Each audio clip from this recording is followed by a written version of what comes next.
மதுர வீரன் தானே, அவனை உசுப்பி விட்ட வீணே, இனி விசிலு பறக்கும் தானே, என் பேராண்டி மதுர வீரன் தானே.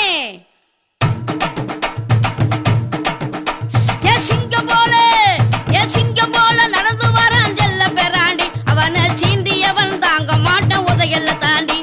ஏத்தில்லா டாங்கு டாங்கு சும்மா திருப்பி போட்டு வாங்கு, ஏத்தில்லா டாங்கு டாங்கு சும்மா திருப்பி போட்டு வாங்கு. ஏ சியா சியா சினுக்கு இவனை புத்தூருக்கு அனுப்பு, சியா சியா சினுக்கு இவனை புத்தூருக்கு அனுப்பு.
வீச்ச போறாண்டி, ஏ குந்தல கடி